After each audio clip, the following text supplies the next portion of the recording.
I'm Melissa Elizabeth for the Heart Temple. And I'm Nick Ribera with Chain Assembly. And together we've designed a project called Women's Wheel.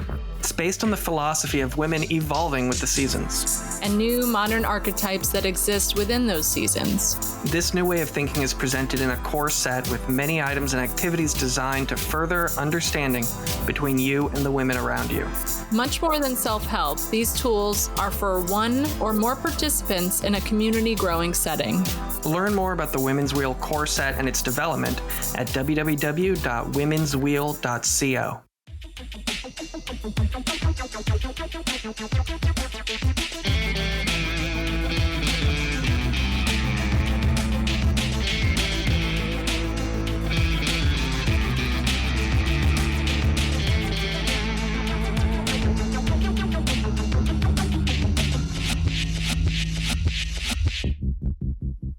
Today, I am lucky enough to have Gianna Pergamo with me, primarily of Pergamo Paper Goods, but also owner of many different side businesses, all that are art related.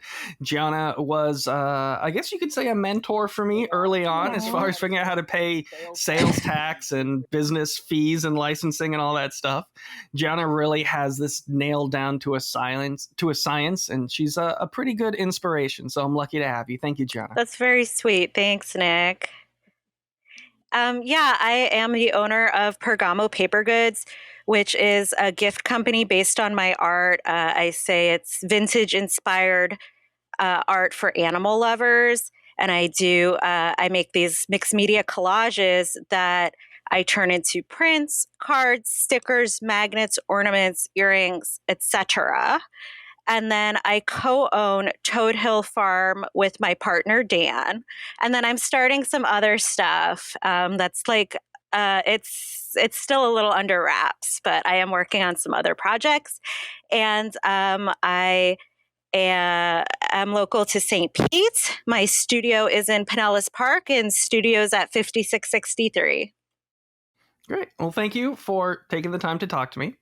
So there's a lot of things I want to kind of dive into with you. So I think it's probably going to be smart to start in a chronological sense. Okay.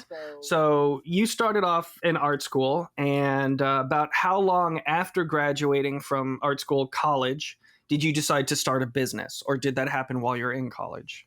So when I was in high school, I had to decide sort of what I wanted to do with myself, where I wanted to go to school. And I was stuck in between going for art and going for physics. And I decided I wanted to do art, and my kind of what was in my mind was that I wanted to do children's books. So I went to art school with that in mind. I went to the Rhode Island School of Design in Providence, and I majored in illustration. And I took a lot of narrative kind of classes for storytelling kind of art, as well as, just general art classes, illustration classes, a lot of different media. So I graduated, I took a graphic artist job, and then I was thinking about what I wanted to do for myself. And I was approached to do a show, of pieces in New Bedford. So I was thinking about what I wanted to do for this show. And I had been working in my last year of college on these collage pieces, stories. I had worked on the story for my favorite teacher, Judy Sue, and it was about a fish who went to market. It was called Fish Market, a market of, but it was fish going to market, and they were selling worms and stuff. It was very silly, but it was a fish that was, all the fish were dressed up. And that was kind of the style I started working in, this collage style, and I really like animals. So I was making these narrative pieces with animals, and I was like, oh, what should I do for this show? Let me make a bunch of these pieces doing things dressed up, collage, mixed media. So when I started working on the show, I was like, you know what? I should also maybe sell these pieces as other things. Why don't I turn some of these pieces into cards? So about a little less than a year after I graduated, I had this show and I took pictures of all of these pieces with the intent of turning them into cards. And that's how Pergamo paper goods started. Okay, so that was probably, I guess, 11 years ago, you'd say? Yeah. Yeah. Okay. And so I guess they must have been pretty successful sales that make you want to keep doing that. Well, when I first started, um, I was 23 and I didn't know what I was doing. And I'm really glad that I didn't know what I was doing because I would have been really intimidated, I think, if I knew like what I was trying to get into. Because I was like, okay, I'm making, I don't know if it was like 12 or something pieces for the show. It was like 12 or 15 pieces. So I'm like, oh, I'll make 6 cards. And that's enough cards to have a small line of cards to show to stores. 6 cards is a really small amount to show a store. But I was like, six can do it, 6 or 12. And I took that collection and I got them printed as cards. And I went around, me with my social anxiety, going into stores and being like, hi, will you sell my cards? Yeah, yeah. Did you get a lot of rejections from that first kind of walk around that tour? Yeah, yeah, I did. But I remember the first one that took them. I remember the first store that took them. It's a store that doesn't exist anymore, Pie in the Sky on Thayer Street in Providence, a really cute gift shop. And the owner was kind enough to say, okay, let's do it. Let's sell some of your collection of 12 greeting cards. That's all you have in your whole line. Yeah. But that, I got it's awkward to go in. You really should make an appointment before you go in. You have to be really cool when you do it because store owners get approached. It's annoying. Someone to come up to you and show you something that's probably bad. And then you have to be like, oh, that's, like say something kind of polite, but, they say, oh, this doesn't work for my store. Or I don't like it. Yeah, a lot of people don't like it. It's kind of it's like niche. Now I have a lot of people that like it, but it's not like it's not Hallmark, and it's not something like they have in Target. So yeah. So comparing that to now, do you still find a need to go into stores and present yourself, or you have basically all of the outlets you're comfortable with at the moment? If I'm on vacation, I have samples in my purse because as soon as I go into a store and talk to the owner or the manager and give them a sample and get their card, the whole trip is now a business expense. So, Oh, okay. Okay, so you're still doing it then. All right. Yeah, and I have a second brand that is smaller than my brand, and uh, getting the word out that way and talking to people in person and showing them something physical is really good. Leaving a sample is really good. Because you can tell someone, oh, my thing is good, but Right. oh, my thing is good, my thing fits your store, and then it turns out to be something that's like completely unrelated and like poorly crafted. So you want to leave them with something that is memorable and nice. So going into stores, I will still do that. It's a little scary. So when you're bringing those samples, what type of collateral are you bringing with them? Like just a business card, or do you have like a catalog or a flyer? So sometimes I don't have anything. Sometimes I forget. and then I will like try to get them to look at my Instagram. But usually I have a sticker and a business card. Mm. Okay. The reason why I bring that up was because I recently designed a whole bunch of small card games. And Yeah. yeah, so like in a desire to not give things away for free, I would show them to people, say, here are my samples, and then I would take them back, which I guess is a bad idea. I should just leave them with the person I'm showing them to. But I did create these flyers that show all the different games, what the games are about, what the age levels are, website, That's contact great. information for wholesale pricing.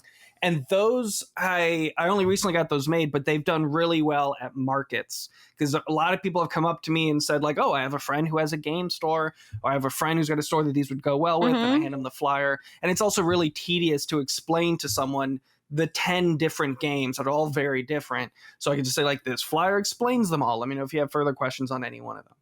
That's great. Yeah. I do like having that collateral. I should probably have a postcard.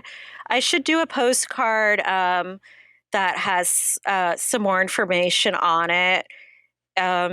Usually the sample works. Maybe you should also just have a pack of cards and give them like the flyer and give them 2 cards. Okay.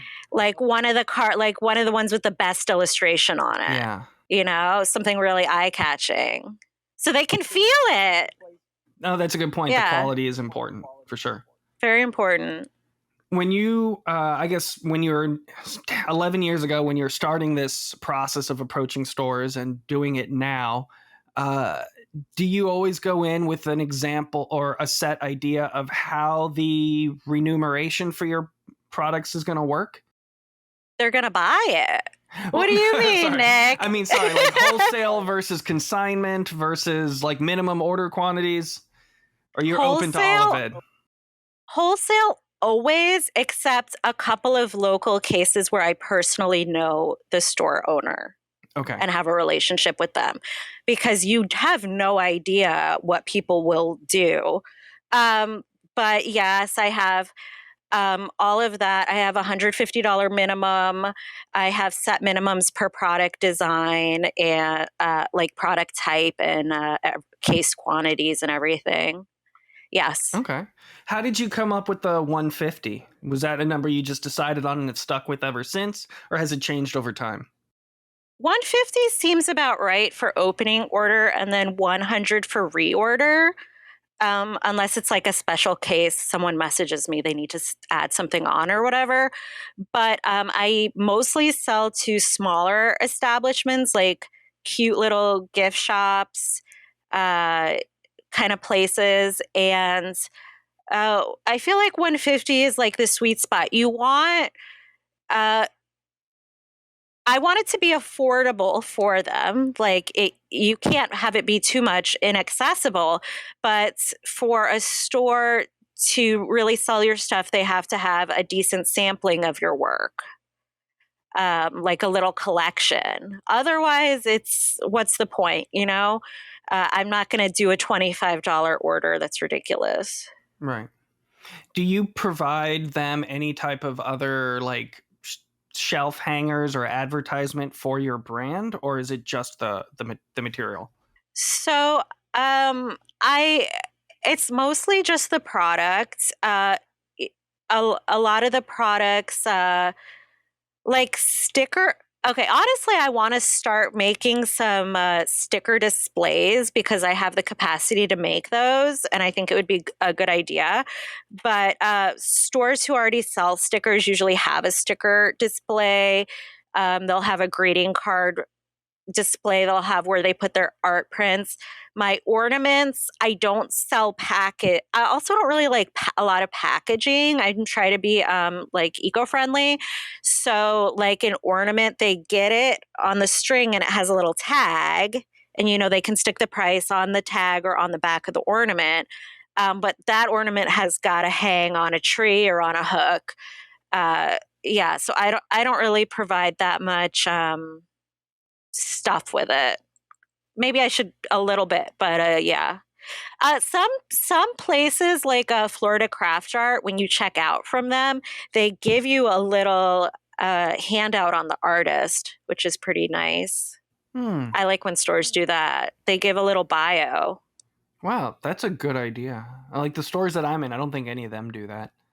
They'll give you like a place to drop your business card, but that's a pretty cool Well, my idea. art prints, when I sell an art print, when I sell an art print, I include a little bio card on the back. Mm. So like art print, and then this is about me.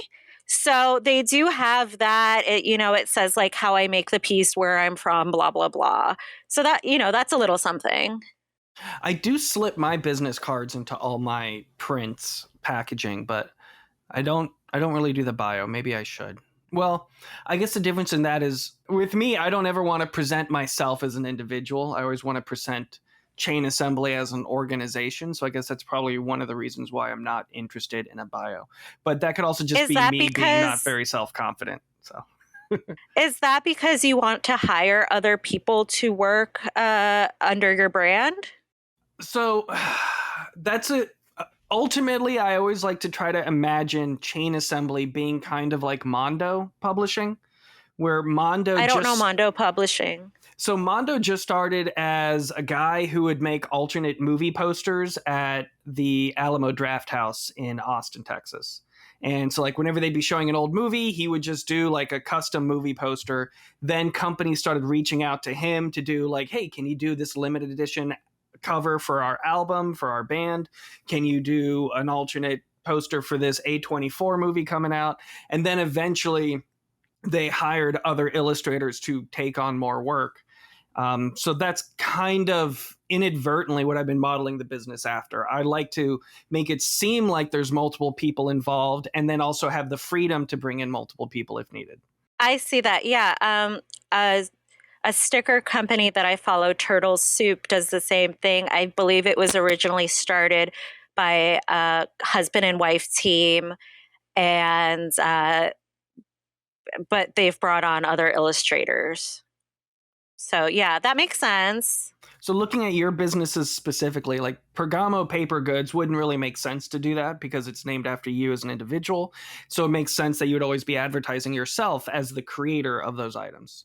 But your Right. secondary business with your partner, Toad Hill Farm, that is a lot more nebulous as far as the entity of who's creating things. So do you have different approaches in the marketing to those two businesses? Yes. Well, they're marketed to different stores. Mm-hmm. Like I have a little bit of overlap, but um, so that when I say like Toad Hill Farm is a project by Gianna Pergamo and Daniel Francoeur, and it's based out of St. Pete, Florida, and blah blah blah.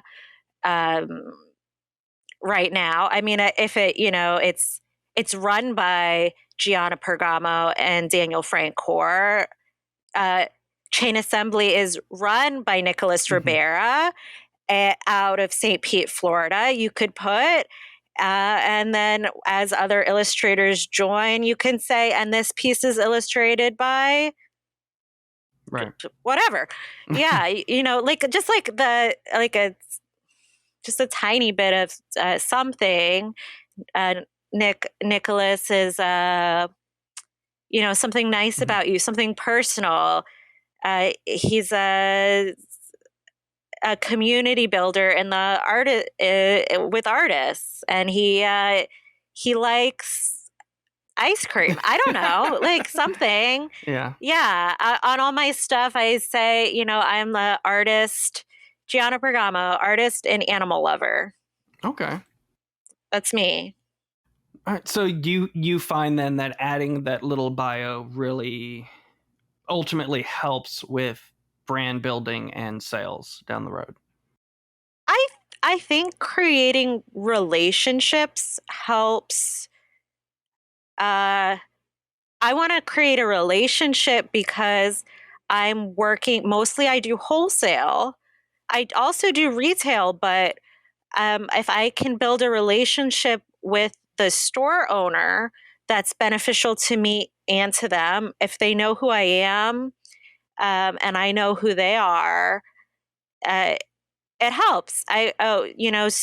Susan owns a plant shop that also has a small gift area.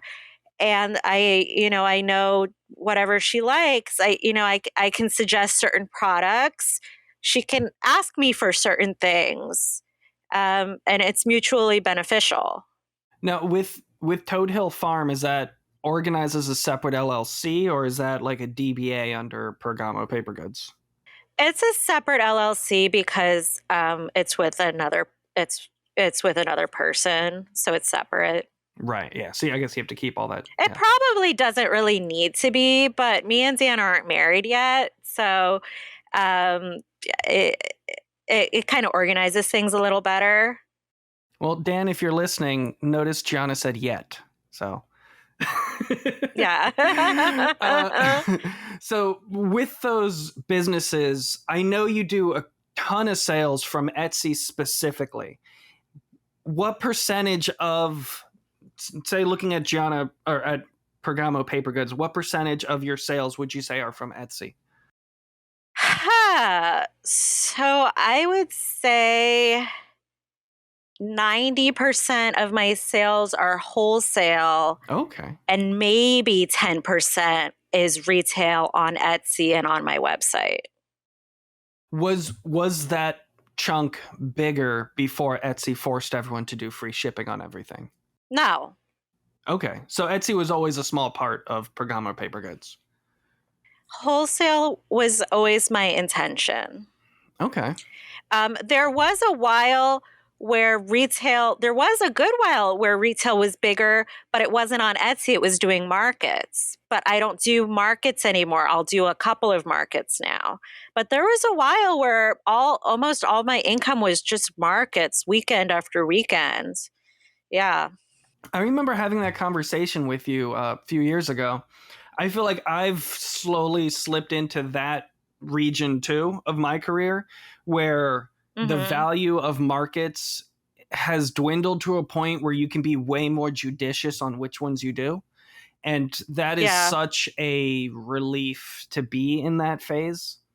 Because, yeah, doing markets where nobody Yeah. buys anything is just, it's time consuming, it's heartbreaking, it really questions your existence and why you're doing what you're doing.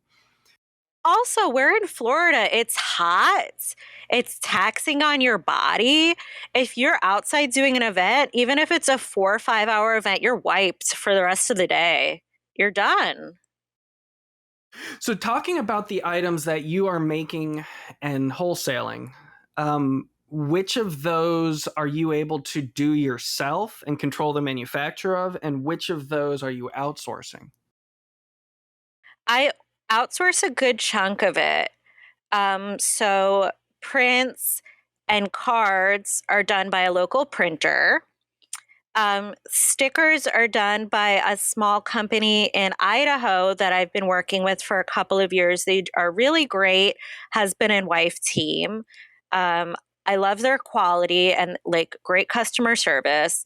And anything, the magnets and the ornaments and the earrings were originally outsourced with a guy who laser cut them for me. And then for better or for worse, for better, really, he was unable to cut them for a little while and it really screwed me over. And that's when I decided that I needed to invest in a laser cutter. So, a blessing in disguise. Now I'm able to laser cut uh, all of my magnets, ornaments, and earrings. And Dan actually handles all the laser cutting. And then we started Toad Hill Farm where everything is laser cut. And so he handles that area. Do you have a process for, I guess, I don't want to, what's the best way to put it? I guess, like, do you create orders for Dan to print? For Dan to cut, or is it just like, well, we're low on this, let's do these next, or is there like a? I wish that we had a lot of backstock on everything and it was like super organized like that.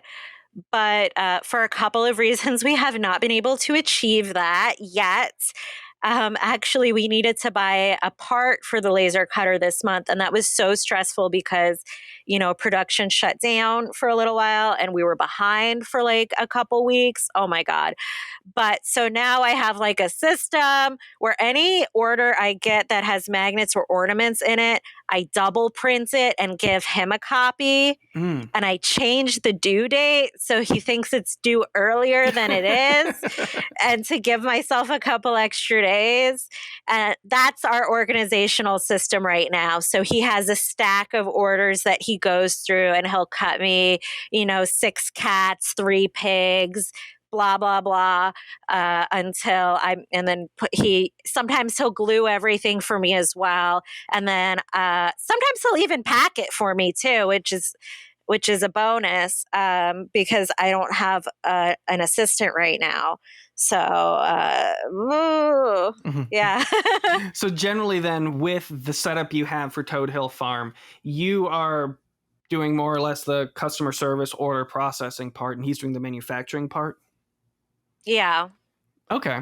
So it's nice that you found systems that kind of help organize that, because like for listeners out there, once you do something well, you're going to start trying to replicate that as much as possible. And it helps to kind of remember that process over and over again, because you're going to be doing it 1,000 times if you're lucky.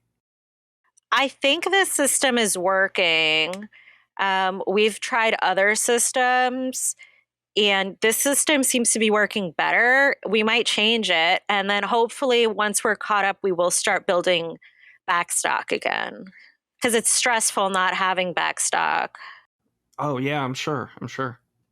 Since you eventually took over the laser cutting aspect that you were outsourcing, are there any points of manufacturing that you are planning on incorporating, such as the printing or the stickers? Oh, so I was looking at UV printers for stickers, but those machines are giants. Yeah. Then you need a cutter, and you need you need to laminate the stickers. It's like a lot, and it's very costly. So the new project that I want to work on is going to be apparel, and I'm trying to figure that out. I think I'm going to begin it everything print on demand, and then I'm going to look into getting a machine. Yeah, I'm highly considering buying a DTG machine. I think it's a good idea, but I'm trying to be like chill on it and not overload myself right now. Also, I don't have anywhere to put it right now. Yeah, I could say with my business specifically, the biggest issue isn't so much the cost of the items as it is the place to put the items. Because I'm in a small house. I don't have a separate studio. I'm just in a 2-bedroom house. And like it was a struggle to find a place to put my Image ProGraph 1000, because that's like a 3-foot wide printer. And oh, your printer? Yeah. How big does your printer print? 17 by 22. Ooh. Yeah, she's good nice. to know. I highly recommend this printer. I did have to just buy ink for it recently, and it was $700 for the ink. Yeah. But it definitely makes up for the freedom of saying, oh, this piece got accepted to a market. I can print my giant format version of it right now. I don't have to send it off, wait for it to arrive, and hope it arrives in time for me to frame it and bring it to the event. We have a printer that we use for Toad Hill and for like emergency stuff for me, that will print 13 by 19. It's like a Canon Pix, I don't know, something like that. It's nice. It's 13 by 19. We really usually only need 12 by 12, 8 by 10, 11 by 14, 11 by 17. But it's good to know someone with a 17 by 22. Yeah. If you need anything from me, let me know. I do regularly print 12 by 18 as a size, which is why I went with this one. So the next piece of, I guess, studio office supplies that I really want to buy, which I know again will take a crazy amount of space, is I just really want to be able to cut my own mats. And like a good proper Uh-huh. mat cutter should take up a lot of space, and I got no place for that. Are they really big? I feel like it should be. Like, I don't want just like a blade at a 45-degree angle because I'll screw that up every time. I love the freedom of going to a thrift shop and buying a frame because it's pretty, not because it's the right size. And if it's a pretty frame, I can cut any mat to work with any one of my prints. So that's just kind of the struggle. I like that. You know? My workaround for things in my home is I just don't mat things. I just put colored paper in the frame and then I mount the print over the colored paper. So it's not matted. It's just, yeah. And that's how I do for my house because I'm not selling it. But if they were matted, that would be like beautiful. Yeah, one thing I've absolutely noticed is a matted print will outsell an unmatted print any day of the week. Really? Yeah. Okay. So I've seen your studio. It's incredibly well organized. You have all those tiny little shelves with all of the little drawers and all the little pieces you have. When you're selling prints, are you usually matting them or no? No, I don't mat them. Okay, interesting. But you're still, what general sizes are you offering? I only offer 8x10. Oh, okay. Is that for simplicity's sake? Is that based on research as the ones that sell the most, or what's the reasoning behind that? I 99% of the time I sell 8x10. I sell 8x10 to stores. I have a couple of stores that request 11x14, and I'll print those at home and send them to them. And sometimes stores don't sell them the way I send them. They frame them themselves and sell them for more. I have a couple of stores that do that. They're again buying those prints wholesale? Yes. I used to offer to one store special. I would frame things for them and send it, but that's really a lot of work. When you're doing those wholesale prints, do you have a minimum for each design or just a minimum total for that format of product? So I have my $150/$100 minimum for everything. Right. And then for stickers, it's 6 per design. For magnets, it's 3 per design. For prints, it's a free for all. You can buy one of everything. I don't care. Prints and earrings, because they might want to, they have my little sticker display or whatever. They might just want to have a couple of prints. Or they might want to do a whole wall of maybe they want 15 or 20 prints and they want one of each of whatever they're into. So I don't do a minimum on prints. Are you signing the prints that people are ordering from you? Yes. Okay. Yeah. I do the same, but I've noticed a lot of people don't sign their prints. Yeah. I mean, it's nicer to have it signed. No, I get that. And I'd hate for someone to want to hunt me down and then sign their print because it wasn't signed to begin with. So. Right. So these are wholesale orders that you're generally getting from your website most of the time, or from you initiating conversations with people? So, I have my customers that I've got from emailing or going in or whatever. And now there's also online wholesale marketplaces like Etsy, but for wholesale. Is that fair or other ones? It's mostly fair right now. The other ones, Abound closed.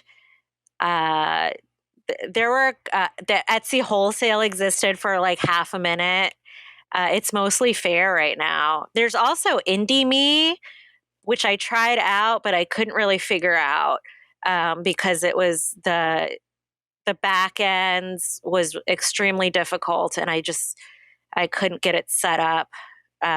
So I mostly use Fair. I've been on Fair basically since they opened when they were Indigo Fair. So Fair's worked well for you then? Oh yeah. Okay. I started off with fair. I had a couple wholesale orders for my tarot decks, Uh-huh. and I really hated the way it was structured. Why? Where your first order, you only, if I remember correctly, you only get 40% of the order. Was that right? No, Nick. No, Nick. You have your wholesale price. How much do your tarot decks wholesale for? So I'm wholesaling my tarot decks for 40% off. No, they're not 40% off. That's the price.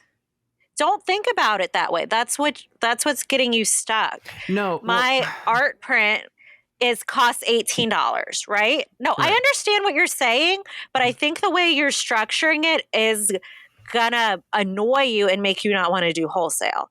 So I Okay. used to sell my prints for 15, now they're 18. The wholesale price is $8. That's not 50% or 60%. They cost $8. When I retail them, it's double. It's not half of retail, it's double wholesale. So all Okay. my prices are structured from what I want for wholesale. My stickers cost $150.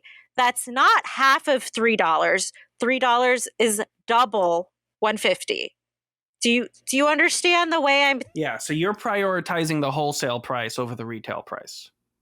Yeah, you need to know what you want. So you want how much for a tarot deck? I retail them for 40. Okay.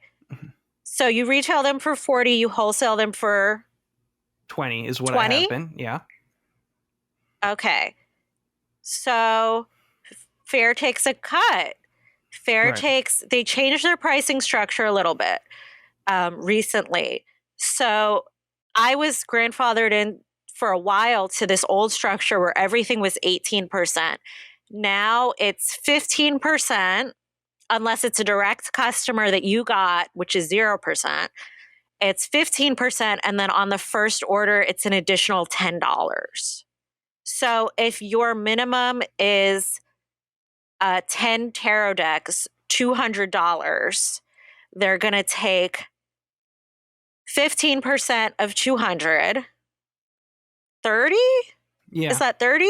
Yeah. Plus $10. So $40. So you'll get $160 for 10 tarot decks. Is that worth it to you, or do you need to raise your price?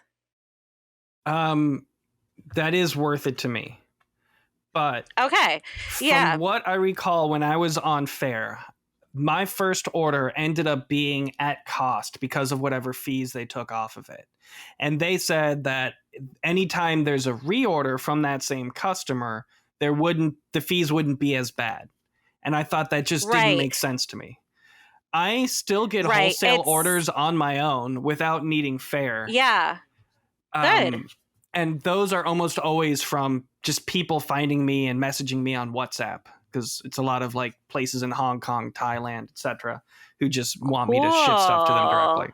Which and that's also great. And my business isn't really targeting wholesale. Most of my sales are retail from my store, from Etsy, from people who found the product on an old Kickstarter campaign. So I'm not really right. Yeah. I think you should sell to stores though, because I could see your tarot decks in a certain kind of store that I'm envisioning that has different tarot decks and a lot of other different cool artsy stuff that will support that price point. And you can totally get those stores by yourself. You don't need to use an intermediary, or you could use the intermediary. It's a good thing you bring that up, because I have walked into a lot of stores that sell tarot, and I introduce myself. I tell them I am a tarot creator. I'm local. I have some products. I would like to show them to you. And almost all the time, well, everyone I've been to, no one has wanted to carry my tarot decks in person. That's okay. They all say that they're just happy with their distributor from Llewellyn Publishing. And I know a couple places that would probably be interested in your tarot decks. I mean, I've sold them at non-tarot stores through consignment and wholesale. So like at art places, they'll carry them.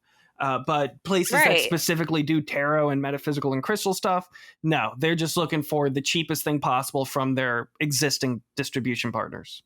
Yeah, you have to figure out what your target store is.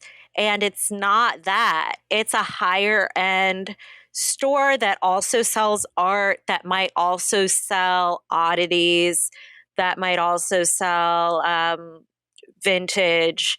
That might, there's a lot of stores that would definitely sell your stuff. I can think of a couple, and I'll give you their contact information later. Okay, thank you. I appreciate that. So let's take a bit about to what you're envisioning for the future of your business. You mentioned the direct to garment printer. I love the idea too. I wanted to get one, but in my mind, I don't know if this is true, but in my mind, it's going to be very difficult to run a business off of one direct to garment printer. Well, it would be what exactly is the issue? Tell me. I just imagine you need at least two, because like if you're going to have a design available as a shirt, you need to have 16 varieties of it available before you bring it to customers. You know what I mean? But I guess that's really more I understand. That's more of a screen printing logic, because if someone orders the shirt, then you make the shirt. You don't necessarily need to have a bunch of sizes available. You just need a sample of each design, right, on a model or a very nice mock-up to sell the shirt, and then you can print it. My site is already connected to printful.com, which I highly recommend them, especially for their samples. Their quality is great, and their cheapest shirts are about $10 each. So you retail it for whatever, your customer is getting a printed shirt for $10. That's what Printful is going to charge you as the seller. And I imagine it's going to be... Yeah, I need to get samples. Yeah. Well, you're able to do, I want to say it's 3 sample orders a month. No, it's 1 sample order a month, where whatever you add to your cart is 20% off. And you can have up to 3 items in there. So I think you've probably seen the fanny packs I've got made. And that I've sold at markets. Those are all Printful samples. But I've also done t-shirts a lot. I would like to look at your items again sometime and touch them. I stopped really bringing them to markets because I sold out of the fanny packs, and it's not like a product I've been relying on or anything. And with the shirts specifically, I stopped making those because I just hate having to lug shirts at markets. So now I'm almost all tarot games and art prints, specifically. But that being said, I do offer lots of shirts and items on my website that are directly connected to Printful. And almost every product I wear, every shirt I wear is something from Printful. Because I don't feel like I'm going to wear a t-shirt that markets someone else's business or brand. Might as well just always market myself in my own t-shirt. I have a question. Is this from Printful? No, that one is silk screened. Oh, it is? With like a rainbow roll? Yeah. So the person the person who did that one for me, they I told her I couldn't decide on which 2 colors to make it. So she's like, I could just kind of use 2 sides of ink, 2 colors of ink on the screen. And so I just started having her do that for all the silkscreen shirts that I have done, which again, hasn't been that many because I hate carrying shirts and sizes and dealing with all that inventory. Yeah, inventory management is annoying. So like if I were to go the manufacturing of clothing route, and we were to compare direct to garment versus sublimation, I think I would be more likely to go the sublimation route, because with that equipment, you could then also do coffee mugs and notebooks and mouse pads and all that stuff with the same equipment. The only downside is you can't do cotton as a t-shirt. You can only sublimate polyester. Oh, yeah. I'm going to do either the machine I was looking at will switch between DTG and DTF. I'm sorry. That's what it's called. So what is DTF? Is that Direct to fabric? Oh, no, it's direct to something else. Okay. But it means it will print to the word to a transfer. It's a word with an F that Oh. it means transfer, Mm-hmm. and you can do like a 3D object, like a hat or Okay. something. Maybe it's direct to film or something, and then you can heat that onto the fabric. Is it direct to film? I Don't know. They should name it something else. Yeah. Okay. How much is a sublimate? How much is a sublimation machine? So, as far as I understand, with my total lack of research and just hearsay, it's generally, I think it's just specific inks that you can use on any printer and a specific paper. And then it prints onto that. Okay. And then you just need a heat press. And then the heat presses come in different shapes or attachments for different shapes.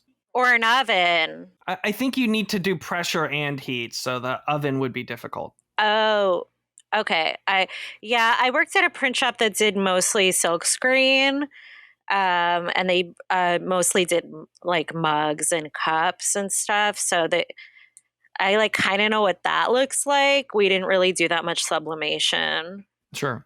Dan worked at a place that did all kind of stuff, so he actually knows a little bit more about the machines than I do. Well, you've seen the pattern baseball caps that I've made, right? Yeah. Yeah, so the way those are made, the manufacturer sublimates the repeating pattern onto reams of fabric, and then they sew the fabric into hats. Yeah, so that's the sublimation. And since I also work like with a lot of disc golf related activities, generally each tournament has a custom t-shirt for the shirt, and those lately have all been all over print sublimated designs. But I like to wear cotton. No, I get that. And direct to garment is pretty nice. It's not as nice as silkscreen, but the flexibility of it is worth ladies like to wear like a cotton shirt, and I like to market to ladies mostly. Sure. Have you seen my stuffed animals that I used to make? No, I have not. So I'm thinking about starting to make them again. And so I used to get the fabric printed through, what's it called? Spoon flower? Fabric ones. Yeah, spoon flower. And I would get like huge rolls of fabric with different animals printed on it. And then I would have a seamstress cut them out, sew them to a different fabric backing, and stuff them. I don't know how they printed stuff, but they changed the fabric I was using and it became really annoying. But I think I'm going to start doing them again. I need to find a fabric manufacturer that I like. So I really liked I really liked the idea of making custom Hawaiian print shirts. And in my mind, I figured I would get fabric made somewhere. That's beautiful. And then I would have some local seamstresses turn them into the shirts. May I ask what prices you were being charged to get those sewn up? Oh, it was like 9 or 10 years ago. So I don't remember. I remember how I found a person. I put an ad on Craigslist looking for a seamstress tailor type person to do it, and then I paid them per piece. There's a lot of people that will work per piece, and I guess you just negotiate that. I don't know what the cost would be for a handmade shirt, especially in the United States. Yeah. Could you get them produced in China or something? Yeah, I probably sewn could. in China? Yeah, that would probably be cheaper. Yeah, I've done all over print tank tops in China, and those have come out great. Cool. So it's nice when you can Hawaiian shirts. That would be pretty sweet. That would be really good. I'd like to do like sexy skeleton ladies on a Hawaiian shirt. Oh my God. Can you make like a sundress? I would wear a sundress like that. That would be nice. That'd be fun. It'd be cool to make a bathing suit. Custom parasols too, or fans. Anywho, I can make anything, but I do. I know you can make anything. It's so fun. I do highly recommend you do not be afraid of browsing Alibaba for manufacturers that will do custom dolls. and custom stuffed animals. Really? Yeah, Okay. I've seen some creators on TikTok who have worked with manufacturers. They just send them the design, and you're paying really great prices for something that's simple. They'll just sublimate the fabric on huge reams, sew it, fill it, ship it, and it's not going to be a heavy thing to ship back either. So I'm sure the minimum order Thank quantity would you. be no more than 100 for those. 100 for each design. Well, maybe not. Maybe not.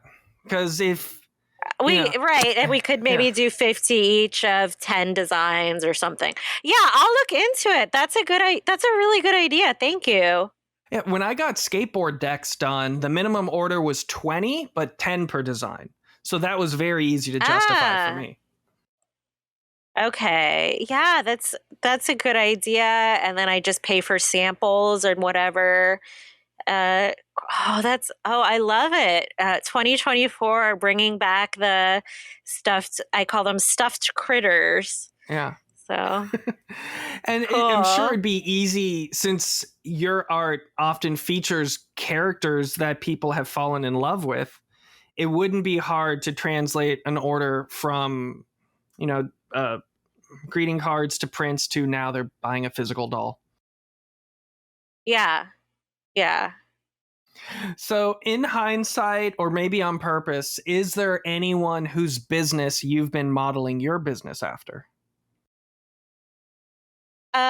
When I first started, I started only with cards. So I was looking at other small or like independent card companies, and I asked my guidance counselor at school, like who do I get advice from?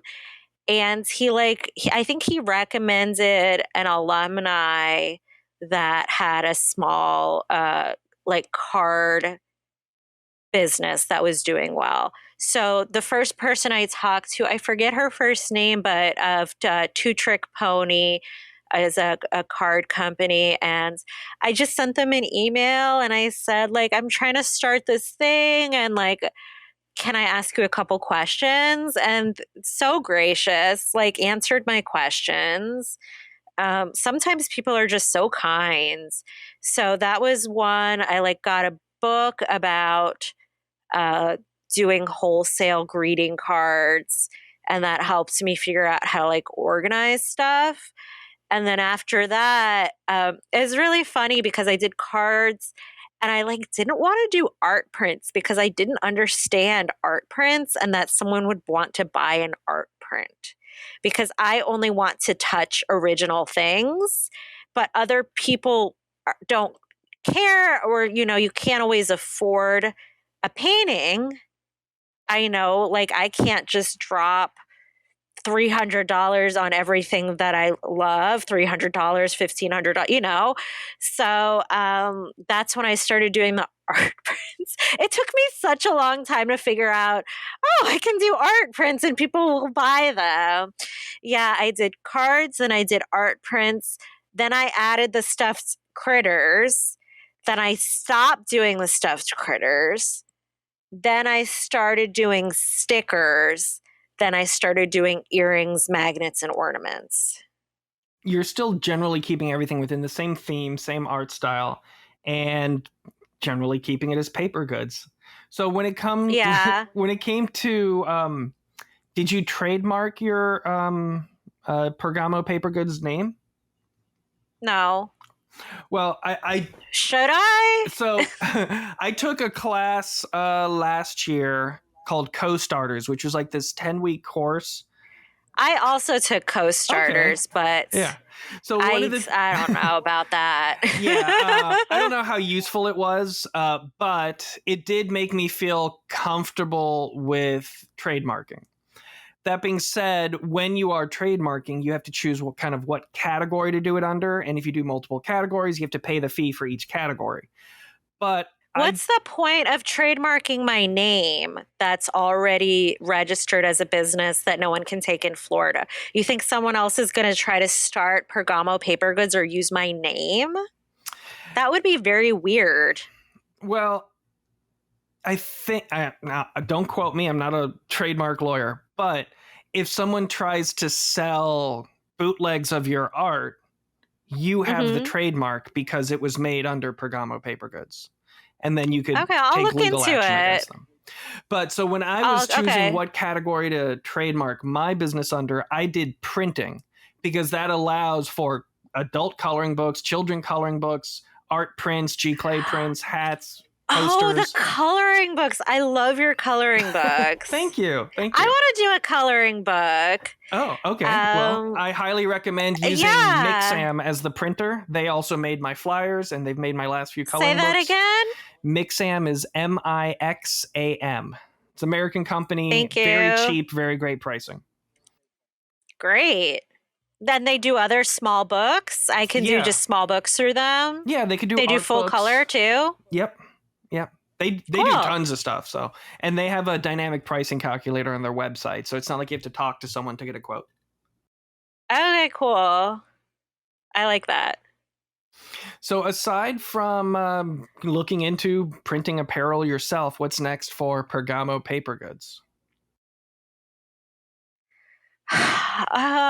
Honestly, I'm trying not to start too many new projects right now because we're going into holiday order time and I'm already like getting so distracted by all these other projects that are going on.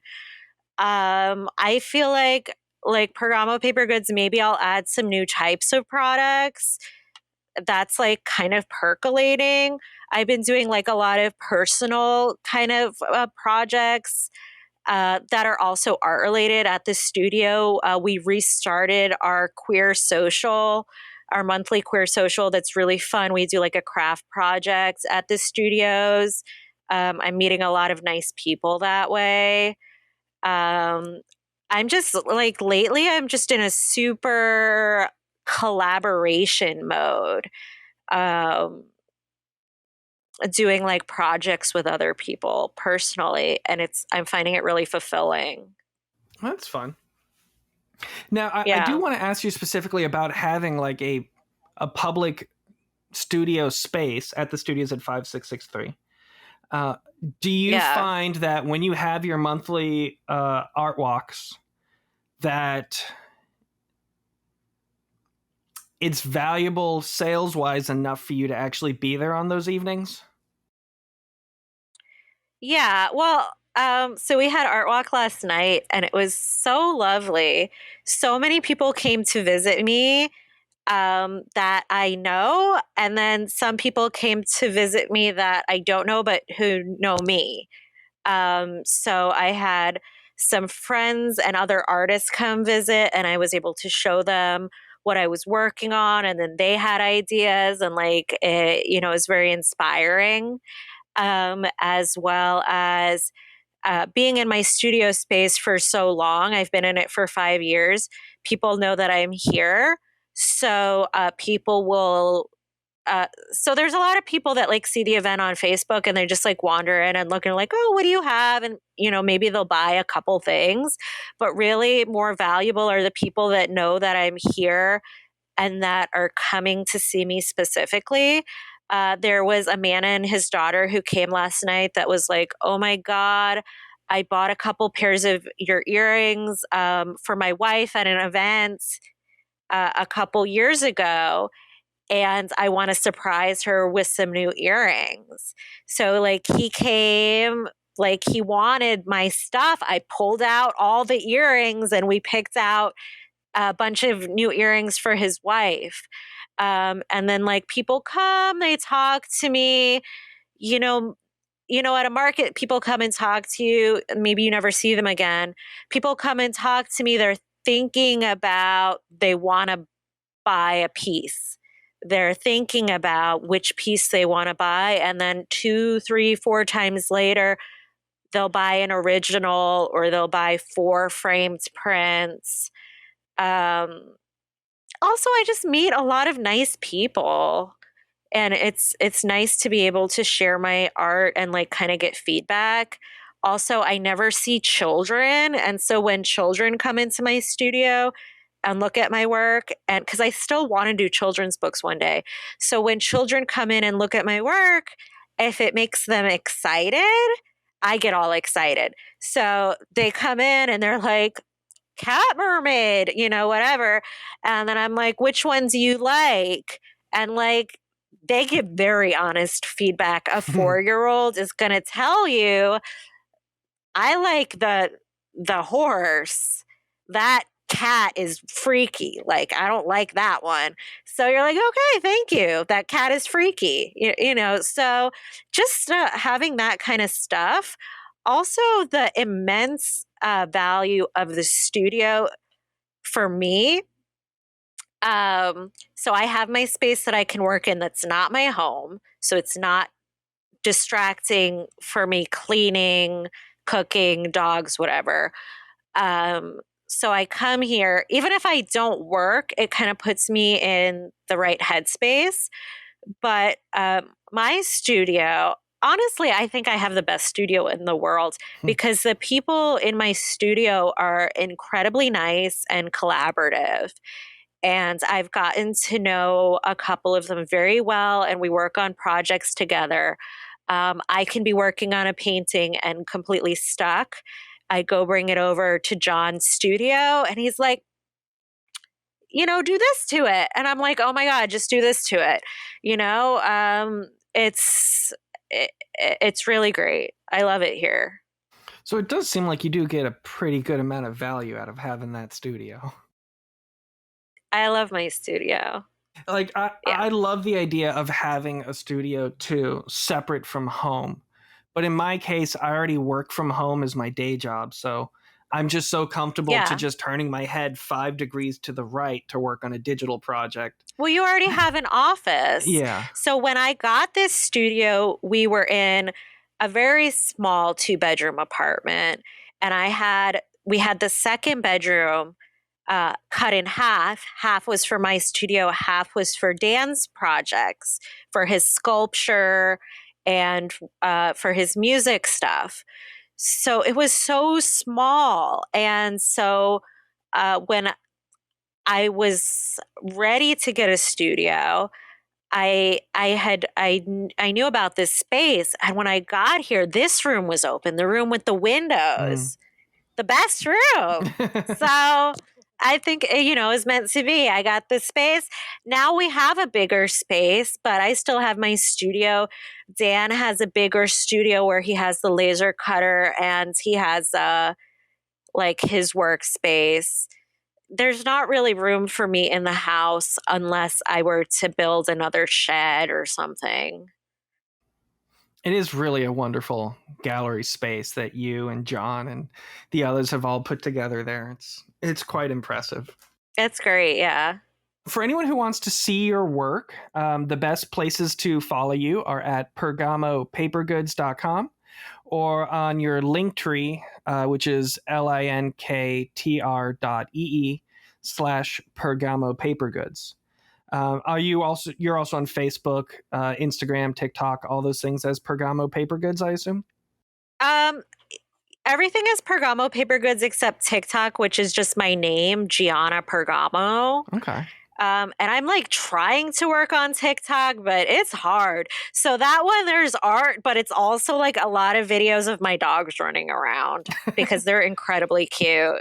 One thing I've learned about TikTok is A, I'm definitely not doing it to its fullest, but B, I get a lot of great engagement on TikTok. If I post a video with just a little bit of helpful information, I'll get tons of comments, tons of people who like it, tons of people who share it. And in that regard, it feels way more organic of a peer-to-peer education platform than Instagram or Twitter ever was. Yeah, I really like TikTok for that. I follow a lot of makers and stuff, and it's cool because you can just like ask a question and they'll say, oh yeah, like I made it like this, I used this brand tool, and it's great. I was doing some paper marbling last month, and I posted a paper marbling video. Cool. And people are like, oh, which inks did you use? How do I do this? And I'm like, oh yeah, you just blah, blah.